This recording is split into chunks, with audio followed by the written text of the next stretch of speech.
حالا این که میفرمایین آره شاید اون دوره اولین عکسایی که گرفتم مربوط به همون دوربین، عکسای خاطره. من یادم مثلا یه بار با همون دوربین کوچیک رفتیم به اصطلاح چی میگن از این سفرهای علمی تفریحی توی نیشکر هفت تپه. خیلی اونجا عکس گرفتم با همون دوربین، خیلی هم بی‌کیفیت بودن چون اصلا اون دوربین جوابگوی اون فضا نبود، مثلا داخلیاش. بیرونیاش هم اونقدر این دوربین قطش کوچیکه تو نمیتونستی بزرگتر از 9x12 چاپشون کنی، بزرگتر چاپ می‌کردی عملاً عکس یه چیز خیلی بی‌کیفیت بود، ولی برام خاطره انگیز بود. خیلی عکس گرفتم، یعنی یادم از اون سیستم‌های نیشکر و حالا داستانایی که داشتن، بچه‌ها که اومده بودیم بازدید، حالا بازدید علمی، حالا آره بازدید علمی. نمیدونم شاید همه اینا اون شروعش از همون دوران بوده باشه. سینما رو خیلی دوست داشتم ولی فکر نمی‌کردم عکاسی سینما بخوام ادامه بدم، ولی سینما رو خیلی دوست داشتم. به خاطر میگم حالا از شاید خیلی میگم حالا شاید 10-12 سالگی میرفتم فیلم میدیدم. یه موقع بلیت فروش بهم بلیت نمیداد، یعنی میگه برو بابات بیار، بزرگترتو ورده بیار، چرا اومدی؟ با کی هستی؟ گفتم خودم تنها. گفت نه برو بزرگترت بیار. حالا من به هر ترفندی بود میرفتم فیلمو میدیدم. حالا ساعتش یه خورده دیرتر بود یا به هر حال یارو تشخیص میداد که اصلا تو نباید بیای تو فیلم مثلا سینما ببینی تنهایی، ولی این مانع نشد که نرم ببینم و ادامه ندم این داستانو. اون جنبه تکنیکی دوربین رو چجوری یاد گرفتین؟ یعنی آیا استادی داشتین اون زمان یا خودتون از روی کتابا و اینا خوندین؟ شاتر و دیافراگم؟ آره خیلی جالبه، چقدر خوب پرسیدین یا چون خودم میشه یادم نمیاد راجع به این موضوع.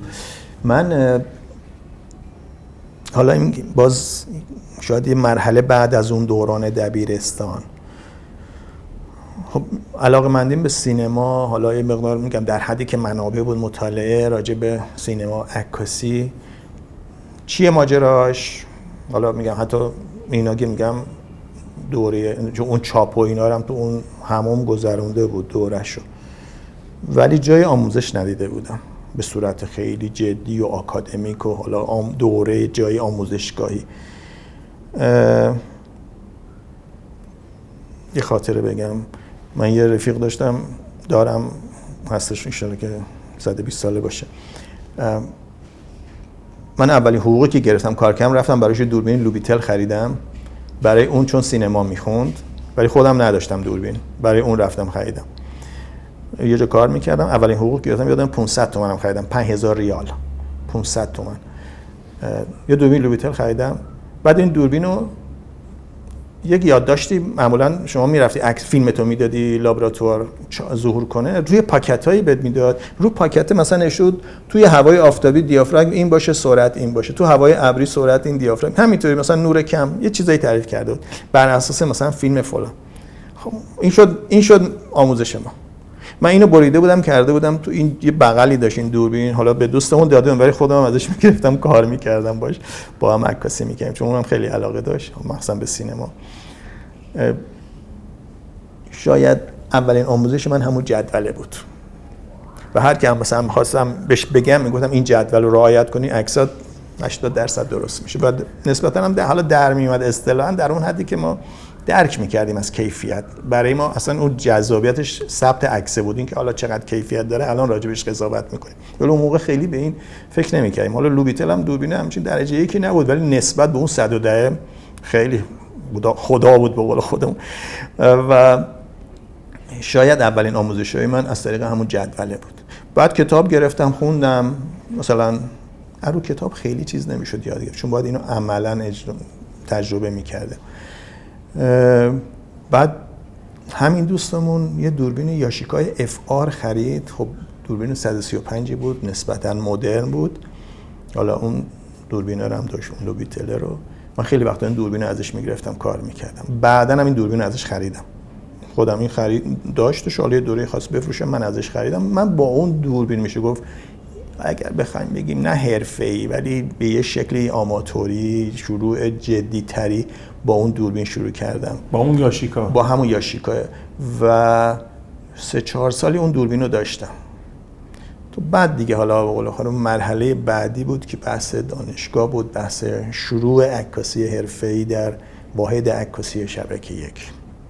یعنی تا قبل از اون واقعا به همین شکل گذاشت. من آموزش آکادمیکی که بگیم نه، تجربه کردم واقعا. حلقه فیلممون ببخشید عکسای اون دورانتون که میبینید به لحاظ اکسپوز درستی داره الان که میبینید یا نه؟ چرا؟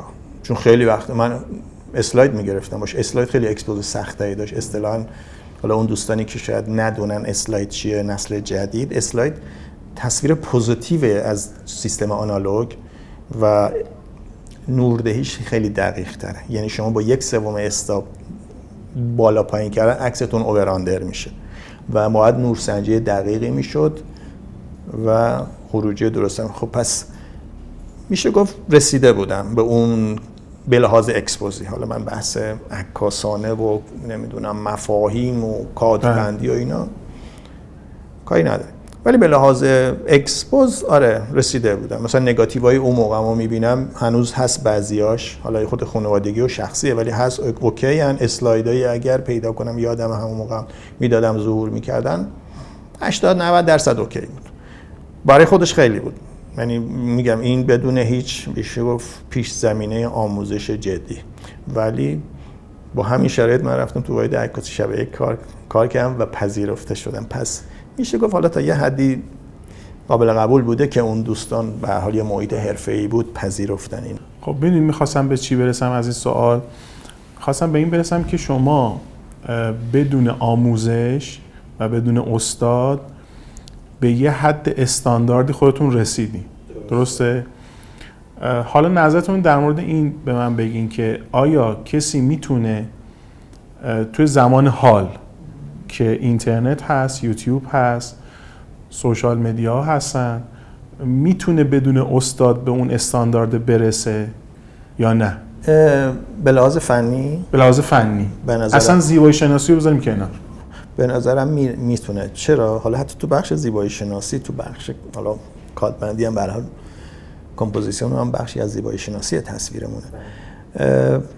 من فکر کنم میتونه. آره ممکنه یه نکاتی و به هر حال اون چی میگن فوت کوزه گریه رو ندونه.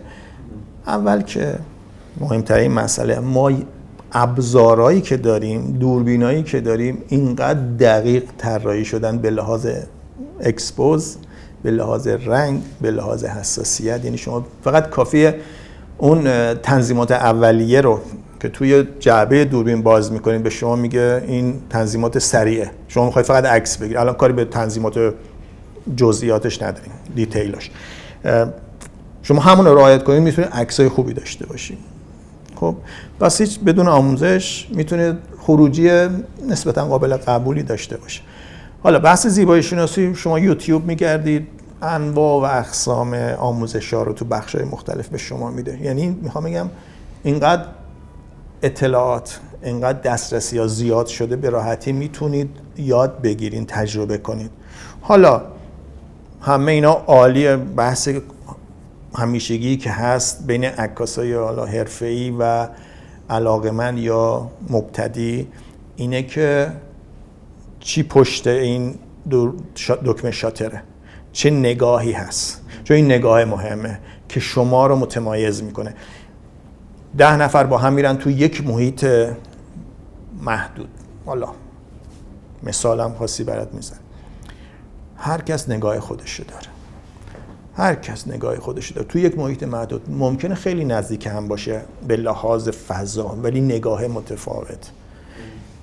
من نگاه خودمو دارم، شما نگاه خودشو داری، اون دوستی که حتی تجربه نکرده و فقط به عنوان یک ابزار داره میبینه و میتونه باش کار بکنه نگاه خودشو داره. حالا هر چقدر ناپخته است، بی تجربه است یا هر چقدر، ولی تجربه بکنه، میبینه. دیدن یعنی فیلم ببینه، عکس ببینه، طرح ببینه، نقاشی ببینه، رمان بخونه، شعر بخونه، همه اینا در این نگاه تاثیر داره. پس اون چیزی که متمایز میکنه نگاهه با اون فکری که پشت این لحظه است.